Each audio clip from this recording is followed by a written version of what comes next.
Hey First City, I wanted to send you an update as we continue to address and respond to the coronavirus outbreak facing our community.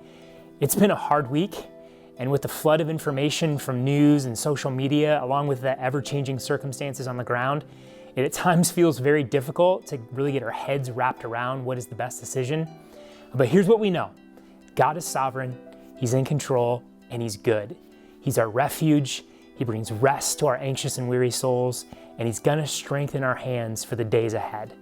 We also know that the only way our community and our nation is really gonna flatten the curve and slow the spread of the virus is through social distancing practices, and some of those are quite severe. And we must practice calculated overreactions and really err on the side of caution. I know it's difficult, I know it's inconvenient, and it's uncertain, but trust that it is absolutely necessary to mitigate the spread of the virus and keep our healthcare system from being overwhelmed.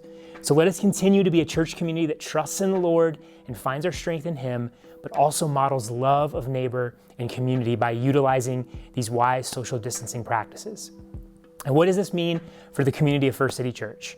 Well, as I said before, with the situation on the ground constantly changing, we only practically know so much. In our planning, we're really considering the next weeks and months, but we're also trying to take some things a week at a time. And so really would ask for your continued patience and flexibility. But we know some of the details. With the CDC and the governor's recommendation that there be no gatherings greater than 50 people, our normal Sunday worship gatherings are canceled until further notice. We're currently putting together a plan for content in lieu of those regular worship services, and we're going to send out more information on those later this week. Also, as Pastor Paul wrote yesterday, there's no expectation for regular gospel community gatherings. Each GC is free to use their own discretion on when and how to gather. At the same time, we do encourage you to regularly connect. Social distancing doesn't mean social isolation.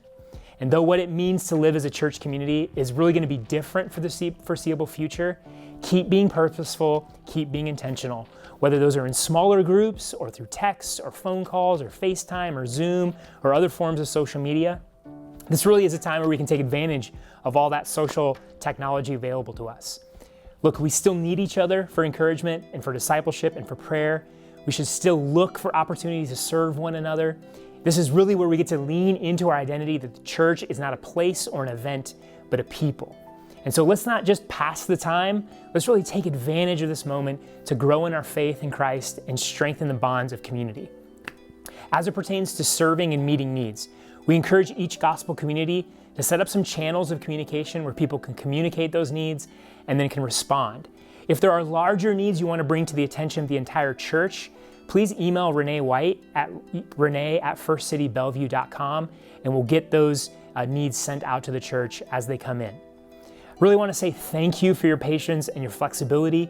I'm encouraged by your faith and really your willingness to love and serve others during this time. And so let's continue to pray to our Father for His mercy and for His deliverance, as well as for His wisdom. Grateful for you all, and I'll talk to you soon.